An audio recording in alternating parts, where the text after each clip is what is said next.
ఆంధ్రప్రదేశ్‌లో ఇప్పుడు పాఠశాలలు పునఃప్రారంభమైనటువంటి సీజన్ కదా!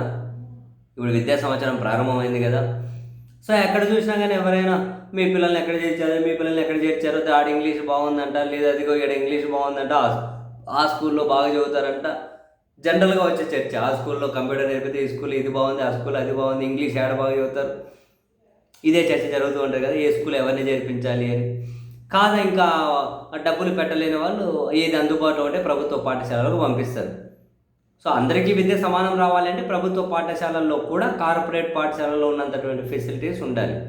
దానికే నాలాంటి వాళ్ళు ఎంత పెద్దగా మద్దతు ఇచ్చారో మీకు కొత్తగా చెప్పక్కర్లేదు.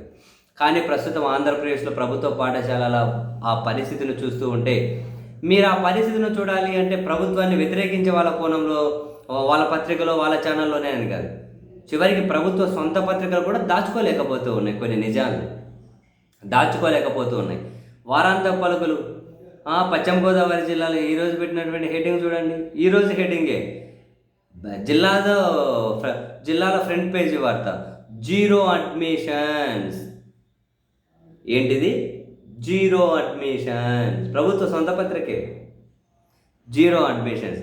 టీచర్స్ ఫుల్, విద్యార్థులు నిల్. వెలవెలబోతున్న ప్రభుత్వ పాఠశాలలు, అంగన్వాడీ కేంద్రాల నుంచి ప్రైవేట్ వైపు 1వ తరగతిలోకి మళ్ళిన చిన్నారులే ఎక్కువ. 7,914 మందికి చేరిన వారి 7,914 మందికి చేరిన వారి సంఖ్య ఏందిది?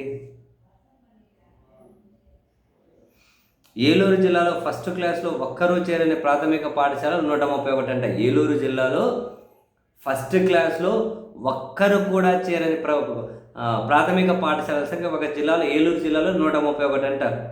ఈ స్కూళ్ళని ఏం చేయాలి? ఈ టీచర్లను ఏం చేయాలి? ఎలా సర్దుబాటు చేయాలి? విద్యాశాఖలో ఒకటే చర్చట.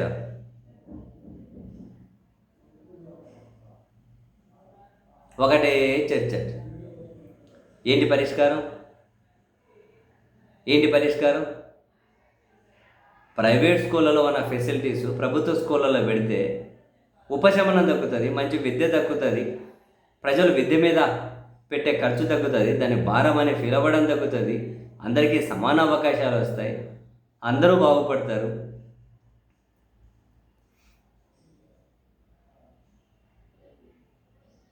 ఇప్పుడు టీచర్లని అందరిని ఏం చేయాలి? మూసేయాలా? ఇంకా మూసేయాలా?